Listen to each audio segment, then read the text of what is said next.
Assalamualaikum warahmatullahi wabarakatuh. Alhamdulillahirabbil alamin. Wassalatu wassalamu ala asyrofil anbiya'i wal mursalin wa ala alihi wa sahbihi ajmain amma ba'du. Di video kali ini kita akan sedikit membahas seputar toleransi beragama dan mengenai dakwah. Allah Subhanahu wa taala berfirman dalam Quran surah Al-Hujurat ayat ke-13. A'udzubillahi minasyaitonir rajim. Bismillahirrahmanirrahim. Ya ayyuhan nasu inna khalaqnakum min dzakarin wa untha wa ja'alnakum syu'uban wa qabaila lita'arafu. Di dalam ayat ini Allah menjelaskan bahwa manusia itu dilahirkan atas perbedaan suku, bangsa, gender. Tapi kenapa Allah itu menciptakan manusia atas perbedaan tersebut?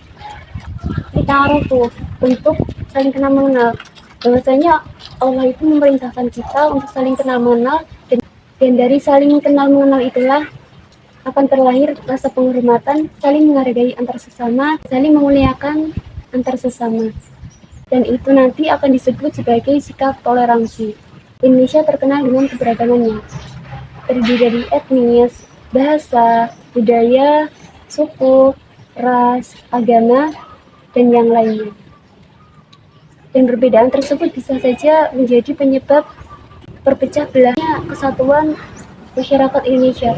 Karena itulah tentunya menerapkan sikap toleransi ini di dalam masyarakat untuk menjaga kesatuan mereka agar tetap utuh. Dan dalam menerapkan sikap toleransi itu sendiri, kita harus tahu batas mana yang harus kita jaga, batas akidah mana yang harus kita jaga.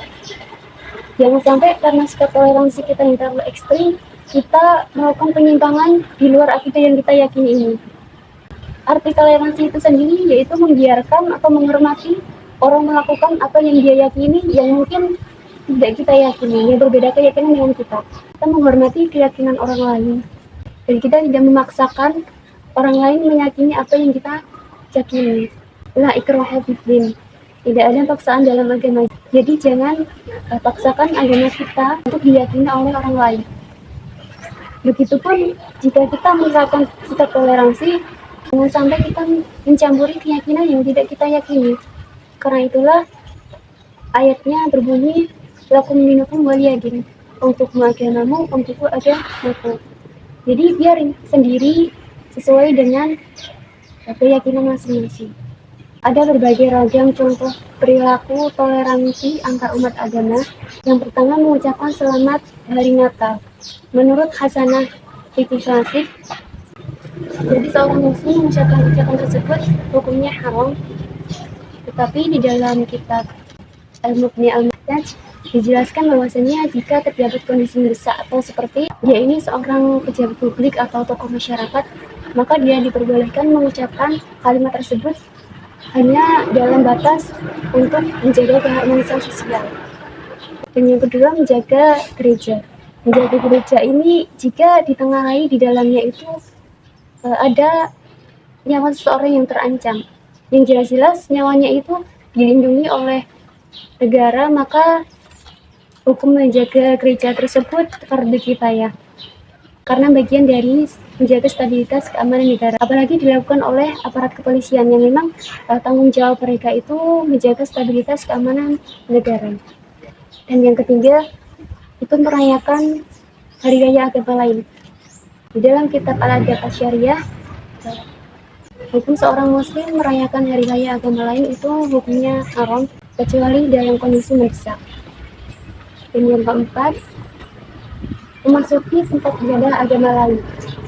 Menurut mazhab, menurut Imam Malik dan Imam Hambali, hukumnya boleh. Sedangkan menurut Imam Syafi'i, hukumnya haram bila didapati di dalamnya itu terdapat sesembahan-sesembahan. Dan menurut Abu Hanifah, hukumnya tersebut mutlak haram walaupun di dalamnya tidak ada sesembahan-sesembahan. Di dalam kitab Al-Adab Asy-Syariah, di situ dijelaskan bahwasanya jika kita masuk ke tempat ibadah agama lain dengan tujuan untuk menjaga kerukunan umat beragama atau semisalnya, maka hal tersebut diperbolehkan. Dan yang kelima, memberi dan menerima sumbangan dari non-muslim. Memberi atau menerima sumbangan dari non-muslim itu diperbolehkan. Karena dalam Islam sendiri kita diperintahkan untuk berbuat baik kepada seluruh makhluk Allah. Jadi tidak terbatas hanya kepada umat Islam saja. Dan yang keenam, bertamu dan menerima tamu non-muslim.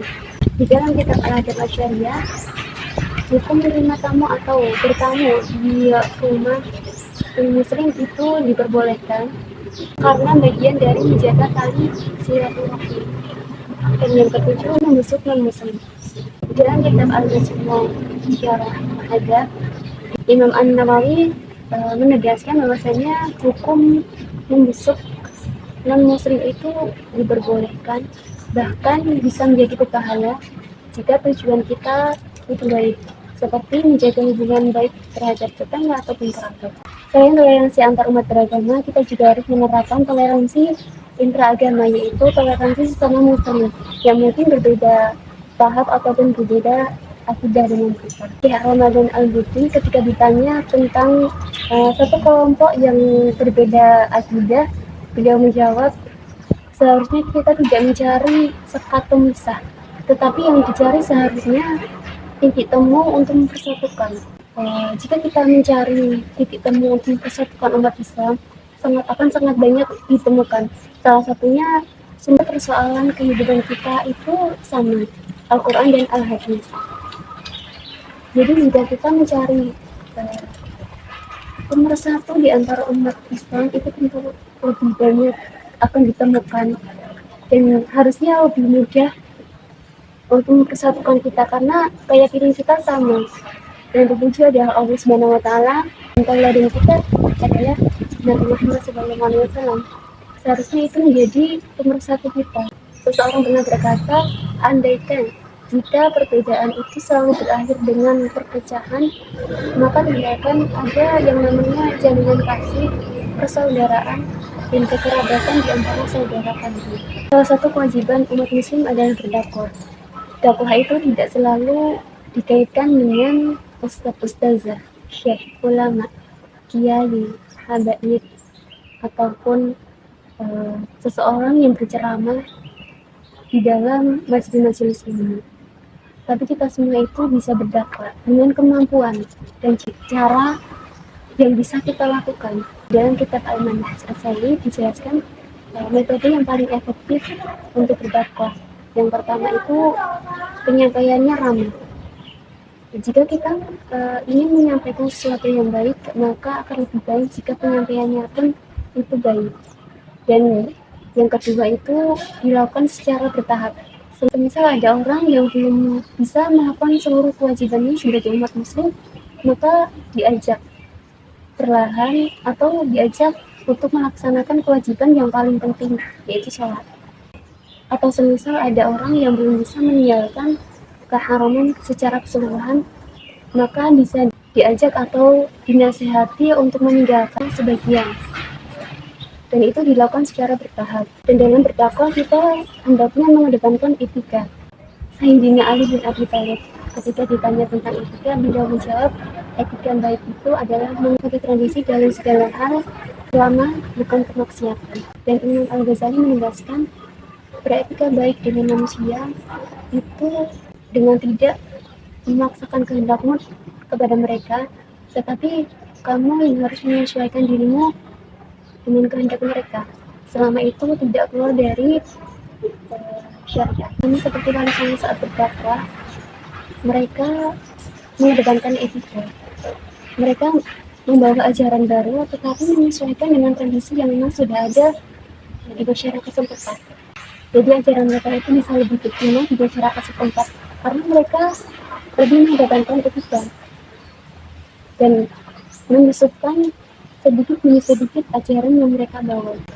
Yang terakhir yang dapat saya sampaikan, kalau kita sudah menyampaikan sebuah perbaikan dan kalau orang yang kita dakwah itu tidak berubah menjadi lebih baik atau sesuai dengan keinginan kita, maka jangan berhenti sampai di situ, tapi harus terus berdakwah, karena orang berubah atau tidak itu karena hidayah Allah, dan hidayah Allah itu sudah keluar dari urusan kita.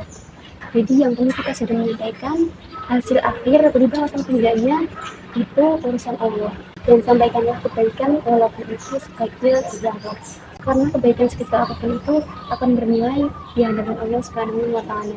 Cukup sekian yang dapat saya sampaikan. jika ada kekurangan itu datangnya dari saya, jika ada kelebihan itu datangnya dari Allah Subhanahu wa taala. Assalamualaikum warahmatullahi wabarakatuh. Terima kasih.